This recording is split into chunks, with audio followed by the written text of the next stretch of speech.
예수 그리스도의 이름으로 En 당신을 nome de 주소서. Jesus Cristo, no Damos soy nuestra esperanza. sociedad en nombre de Jesucristo.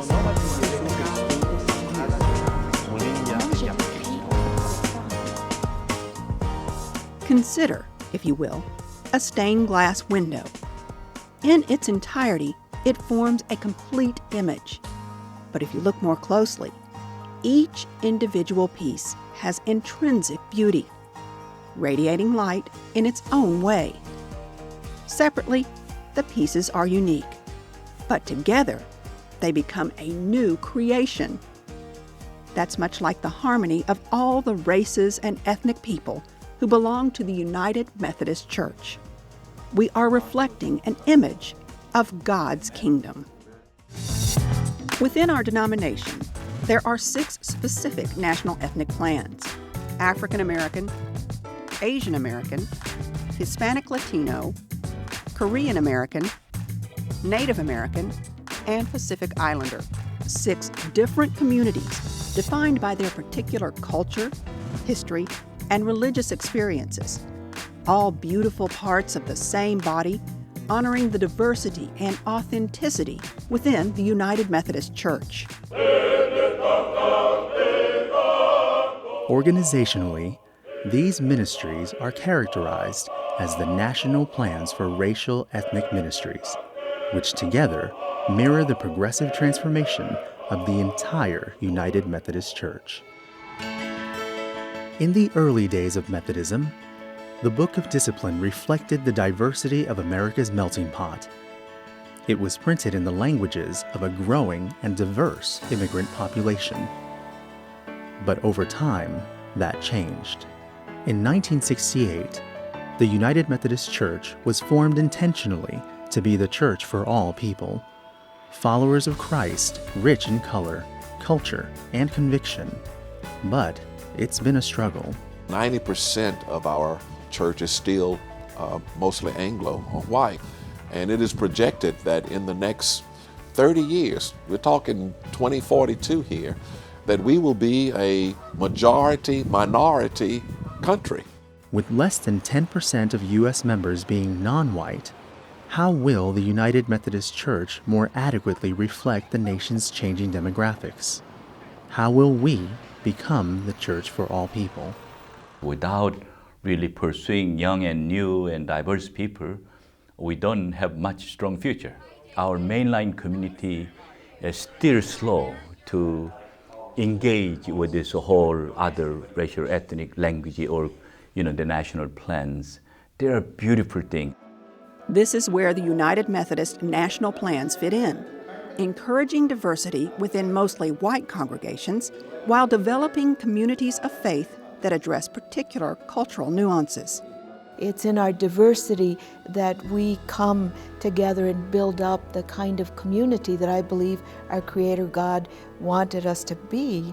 And so I never want us to be at a place where we ignore the wonderful gift of our diversity.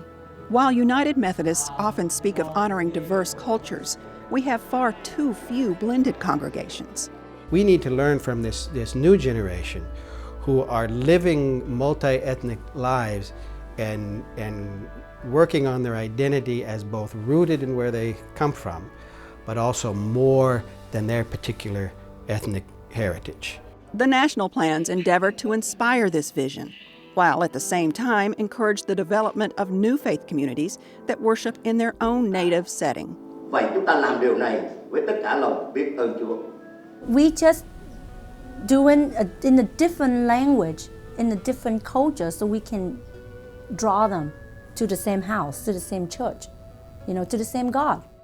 Our vision is to be the church for all people, with the great opportunity to hear the great news of His kingdom in our own language. Even within the 6 national plans, there are a myriad of languages and cultures. For instance, the Hispanic Latino plan represents 27 nations and 35 different cultural settings.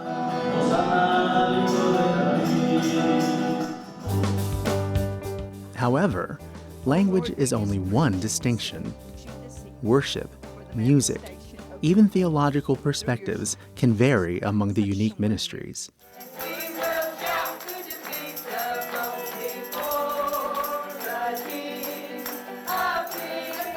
Our national plans are bridging the differences by providing tools, resources, and a mentoring network for leadership that is relevant. We have learned that when you reach the people from where they are, when you look for leadership in their context, and you train them, and you empower them, that they are able to connect in ways that we are not. The national plans have discovered that sometimes the best leaders are those who don't have the resources to attend seminary, but instead have a pedigree forged from life's lessons. So we are following what John Wesley did as well. This model, training indigenous lay members to lead from the pulpit under the guidance of ordained elders, is proving successful in growing churches. Hallelujah! Fostered by the Northern Illinois Annual Conference, Ruben Rivera is a Hispanic layperson and construction worker who has been mentored and trained through an academy of faith. It was developed by a Korean pastor specifically to equip lay missioners from different ethnic backgrounds. Pero también maldición. Members of Ruben's church celebrate his ministry because his personal narrative mirrors that of many in the community who struggle with poverty, substance abuse, or simply navigating American society. There's many Rubens out there to be reached, and that's why I have the passion to serve the Lord, first of all, over everything, and bring people that used to be with me out in the street and come to know Jesus Christ. And right now, at the mission where we're at, there are a lot of friends that used to hang around with me in the street now serve the Lord. The national plans work as a unified force to nurture this kind of success. I think it's important for the church to understand that the national plans, the directors have been working together, collaborating, looking at opportunities where we can find commonality, as well as some of the unique opportunities and challenges that we can learn from one another. And they have learned that by focusing on core values, church growth will naturally occur. Radical hospitality, passionate spirituality, small group ministry, and sacrificial giving. If you have a congregation that put into practice these core values, the congregation will grow, people will come. I'm Keith Han, the host of the cell meeting today. Korean cell meeting usually starts with food because the food is the bridge to break the ice, especially among Korean people. The Korean ministry plan has adapted a model of hospitality that is seeing resurgence throughout our church. This grassroots approach is replicated in many United Methodist congregations, regardless of ethnicity. Relational, innovative ministry is transformational. It might be an after-school program that promotes healthy living and personal growth. Or a ministry established by second-generation Americans who seek respite from a busy, demanding world. It's called What a New Generation Really Thinks About Christianity and Why It Matters. This is where new leaders rise to the top and participants feel empowered. And that's what we're learning here, that you're not limited, that you can do it, that you can make a difference. In blighted urban areas, the church can be the glue that connects the community. That's true for Emory Fellowship, which is situated in an historically black neighborhood of Washington, D.C. When I first came here, this church was about to die. I mean, we were on life support. Today, it's a different picture. In dialogue with the community, the church partnered with private and government sectors to transform the neighborhood and change lives. We begin to focus on people that nobody else wants, but that the world needs.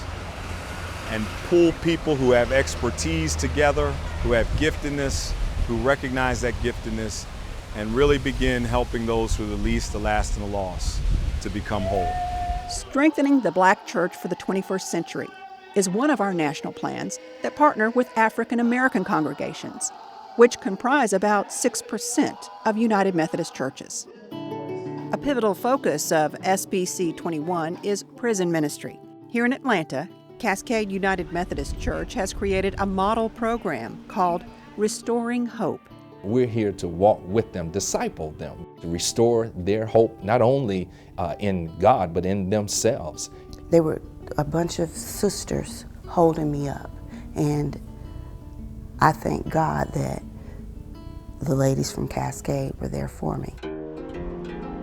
A short drive away, the Korean United Methodist Church directs an effort to plant hundreds of new Korean American congregations. But they have to have at least 15 churches on board. When I arrived 15 years ago, we had less than 100 people in worship, but we have more than 1,800 on Sundays. So this is a very healthy, growing church. The challenge is to continue the transformation. I proposed a plan that for next 10 years, we will increase our Korean church from 300 churches to 1,000 by the year 2021. When we proposed that idea, a lot of people said it's a crazy idea. But it's working. Every week, pastors gather to collaborate on sermons and discuss challenges. Larger churches act as mother churches to new faith communities. It's more like a teacher-student relationship. It's a lifelong relationship we build together so that pastors who are starting a church do not feel they are left out alone, and they can be encouraged and they can be strengthened. Walking in faith with others can take many forms, especially among those who are searching for their place in this world. Here at Good Shepherd United Methodist Church in Westminster, California, a Vietnamese ministry is growing through ESL and computer classes. Often the students here are Buddhist or are simply not affiliated with a church. As they experience our hospitality, they may discover God. We are just God's tool to lead them, to hold their hands and lead them to Christ. United Methodists are well known for perfecting food and fellowship, and that's no different for the newest racial ethnic ministry in the denomination, the Plan for Pacific Island Methodism.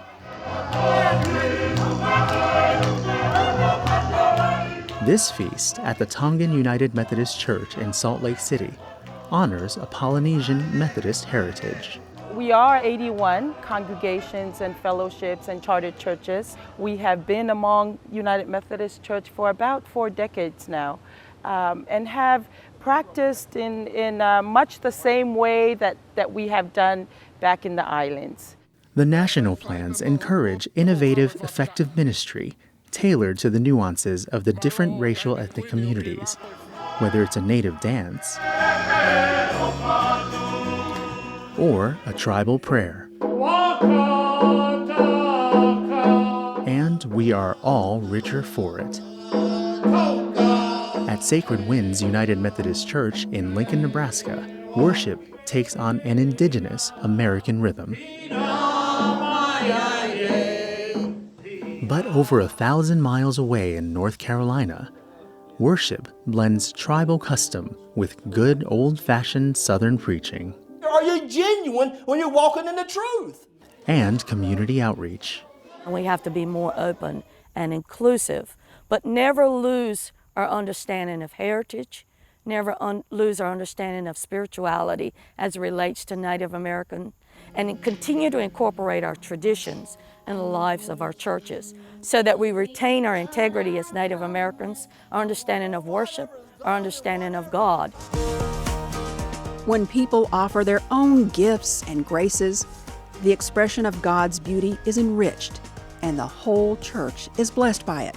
I hope that as the United Methodist Church, we never get to a place where we're ashamed to say, this is a wonderful Hispanic congregation. This is a vital Asian American congregation. This Native American congregation has helped us understand more deeply the presence of God among us. This African American church is partnering with others and showing us how to be the body of Christ. I hope we never get to the place where we dismiss the beauty of the contributions of our diverse communities of faith. boldly moving us forward to reflect the kingdom of God, the national plans are a reflection of our multi-dimensional church, the church Christ has called us to be. Because as United Methodists, we are a church for all people. To partner with the national plans, log on to or contact a director, Fred Allen, with Strengthening the Black Church for the 21st Century. Anita Phillips with the Native American Comprehensive Plan. Mona Lisa Tuatahi with the Comprehensive Plan for Pacific Island Methodism. Francisco Cañas with the National Plan for Hispanic Latino Ministry. Paul Chang with the Korean Ministry Plan. Or Nan Jim Jun with the Asian American Language Ministry.